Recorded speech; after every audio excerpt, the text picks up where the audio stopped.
ಈ 4 ನಿಗಮಗಳಲ್ಲಿ ಅಂದ್ರೆ ಎಷ್ಟು ಕಷ್ಟಗಳಿದಾವೆ ಅಂದ್ರೆ ನಿಗಮಗಳು ನಡೆಸೋದೇ ಕಷ್ಟ. ಅಲ್ಲಿ ಹೊಸ ಬಸ್ಸಿನ ವ್ಯವಸ್ಥೆಗಳಿಲ್ಲ, ಹೊಸ ಬಸ್ಸುಗಳು ಖರೀದಿ ಮಾಡಬೇಕು, ಅಲ್ಲಿ ಡೀಸೆಲ್ ಬಿಲ್ ಕಟ್ಟಕ್ ಆಗ್ತಾ ಇಲ್ಲ. ಇವತ್ತು ಕೂಡ ಡೀಸೆಲ್ ಬಿಲ್ ಕಟ್ಟಕ್ ಆಗ್ತಾ ಇಲ್ಲ, ಬಹಳಷ್ಟು ಅಲ್ಲಿ ತೊಂದರೆಗಳು ಈಡಾಗ್ತಾ ಇದಾವ. ನಂತರ ಅಲ್ಲಿದ್ದಂತ ಬಸ್ಸುಗಳಿನ ವ್ಯವಸ್ಥೆ ಅಂದ್ರೆ ಎಲ್ಲ ಕೂಡ ಹಳೆ ಬಸ್ಸುಗಳು, ಹಳೆ ಟೈರ್ಗಳು ಆದಂತ ಬಸ್ಗಳು, ಪ್ರಯಾಣಿಕರು ವಾಸ ಅಂದ್ರೆ ಅವ್ರಿಗೆ ಪ್ರಯಾಣ ಮಾಡಕ್ಕೆ ಯೋಗ್ಯತೆ ಇಲ್ಲಾರ್ದಂತ ಬಸ್ಸುಗಳು ಇವತ್ತು ನಡೀತಾ ಇದಾವ. ಸ್ಕ್ರಾಪ್ ಗಾಡಿಗಳು ಇವತ್ತು ಬೇರೆ ಎಲ್ಲ ಹೋಗಂತ ಕಡೆ ಬಳಕೆ ಮಾಡಿದಂತ ಬಸ್ಸುಗಳು ನಮ್ಮ ಉತ್ತರ ಕರ್ನಾಟಕ ಬರ್ತಾ ಇದಾವಲ್ಲಿ ಆಗ್ಲಿ, ಅವರು ಬೇಡ ಅನ್ನಂತ ಬಸ್ಗಳು. ಇವತ್ತು ಈ ವ್ಯವಸ್ಥೆನ ಸುಧಾರಣೆ ಮಾಡ್ಕೋಬೇಕು ಆಗಿತ್ತು. ಯಾಕಂದ್ರೆ ಅವ್ರು ಎಲ್ಲೊಂದ್ ಕಡೆ ಯೋಜನೆ ಇದ್ದಂತ ಟೈಮ್ ಇವೆಲ್ಲ ಕೂಡ ಸರಿ ಮಾಡ್ಬೇಕಾಯ್ತು. ಇವತ್ತು ಸರಿ ಮಾಡ್ಲಿಕ್ಕೆ ಆಗ್ಲಿಲ್ಲ. ಎಲ್ಲ ಒಂದು ಕಡೆ ನಾನು ಇವತ್ತು ನಿನ್ನೆ ಐ ಡೋಂಟ್ ನೋ, ನಾನು ಮರ್ತೋಗಿದ್ದೀನಿ, ಎಲ್ಲೋ ಒಂದ್ ಕಡೆ ಬಸ್ಸದಲ್ಲೇ ಒಬ್ಬ ಡ್ರೈವರ್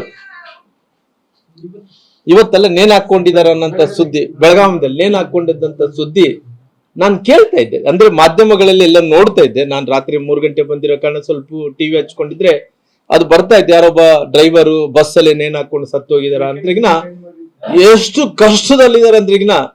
ಇವತ್ತು ಒಂದ್ ಕಡೆ ಒತ್ತಡ, ಎಲ್ಲಾರು ಕೂಡ ಅವ್ರಿಗೆ ಏನ್ ಯೋಜನೆಗಳು ಕೊಡ್ಬೇಕು ಯೋಜನೆಗಳು. ನಾನೇನ್ ಹೇಳ್ತೀನಿ, ಈ ಯೋಜನೆಗಳಿಗೆ ಇವತ್ತು 54,000 ಕೋಟಿ 51,000 ಕೋಟಿ ಅದ್ರ ವಿರುದ್ಧ ಅಲ್ಲ, ಆದ್ರೆ ಅವ್ರಿಗೆ ಫೆಸಿಲಿಟೇಟ್ ಏನ್ ಮಾಡ್ಬೇಕಾಯ್ತು ಆ ಫೆಸಿಲಿಟೇಟ್ ಮಾಡಿದ್ರೆ ಎಲ್ಲೋ ಒಂದ್ ಕಡೆ ಸಾರಿಗೆ ಇಲಾಖೆ ಬಹಳ ಸುಗಮವಾಗಿ ಅಂದ್ರಿಗಿನ ಎಲ್ಲರೂ ಕೂಡ ಸಂತೋಷ ಪಡಿಸುವಂತ ಕೆಲಸ ಮಾಡ್ತಾ ಇದ್ರು. ಆದ್ರೆ ಇವತ್ತು PF ಕಟ್ಟಕ್ ಆಗ್ತಾ ಇಲ್ಲ, ಅವ್ರಿಗೆ ಸಂಬಳ ಕೊಡಕ್ ಆಗ್ತಾ ಇಲ್ಲ, ಅವ್ರಿಗೆ ಡೀಸೆಲ್ಗೆ ರೊಕ್ಕ ಕೊಡಕ್ ಆಗ್ತಾ ಇಲ್ಲ, ಹೊಸ ಬಸ್ಸುಗಳು ಖರೀದಿ ಮಾಡ್ತಾ ಇಲ್ಲ, ಇದ್ದಂತ ಬಸ್ಸುಗಳು ಟೈರ್ಗಳು ಹಾಕೊಡಕ್ ಆಗ್ತಾ ಇಲ್ಲ.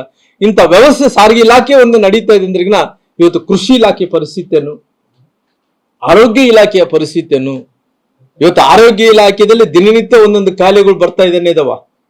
ದಿನನಿತ್ಯ ಒಂದು ಕಾಯಿಲೆ ಅಂದ್ರಿಗಿನ ಅಲ್ಲಿ ಏನೋ ನಿನ್ನೆ ಮೊನ್ನೆ ನೋಡ್ತಾ ಇದ್ವಿ, ಅದು ಯಾವ ತರಕಾರಿ ತಿನ್ಬೇಕಂತ ಹೇಳಿದ್ರೆ ಭಯ, ಹಣ್ಣು ತಿನ್ಬೇಕಂದ್ರೆ ಭಯ, ಅದೇನೋ ಕೋಳಿ ಜ್ವರ ಬಂದಿದೆ ಅಂದ್ರೆ ಆ ಚಿಕನ್ದು ಅಂತೂ ಅದ ಇರ್ಲಿ ಒಂದ್ ಕಡೆ ಇದ್ರೆ ಕೂಡ ಇಷ್ಟೊಂದು ಭಯದಲ್ಲಿ ಅಂದ್ರಿಗಿನ ಜನರೆಲ್ಲಾರು ಕೂಡ ಒಂದು ಹಣ್ಣು ತಿನ್ಬೇಕಂದ್ರೆ ಹಿಂದೆ ಮುಂದೆ ನೋಡ್ಬೇಕು, ಒಂದು ತರಕಾರಿ ತಿನ್ಬೇಕಂದ್ರೆ ಹಿಂದೆ ಮುಂದೆ ನೋಡ್ಬೇಕು. ದಿನನಿತ್ಯ ಗೈಡ್ಲೈನ್ಸ್ ಸಿಕ್ಕಾಪಟ್ಟಿ ಅಂದ್ರಿಗಿನ ಜನರ ಮೇಲೆ ಇಷ್ಟು ಒತ್ತಡ ಇದೆ. ಆದ್ರೆ ಇವತ್ತು ಪರಿಸ್ಥಿತಿ ಏನಾಗ್ತಾ ಇದೆ ಅಂದ್ರೆ ಈ ಆರೋಗ್ಯ ಇಲಾಖೆಗೆ ಆದ್ಯತೆ ಕೊಟ್ಟಿಲ್ಲ, ಕೃಷಿ ಇಲಾಖೆ ಆದ್ಯತೆ ಕೊಟ್ಟಿಲ್ಲ, ಇವತ್ತು ಮೂಲಭೂತ ಸೌಕರ್ಯಗಳಿಗೆ ಆದ್ಯತೆ ಕೊಟ್ಟಿಲ್ಲ, ಶಿಕ್ಷಣಕ್ಕೆ ಆದ್ಯತೆ ಕೊಟ್ಟಿಲ್ಲ.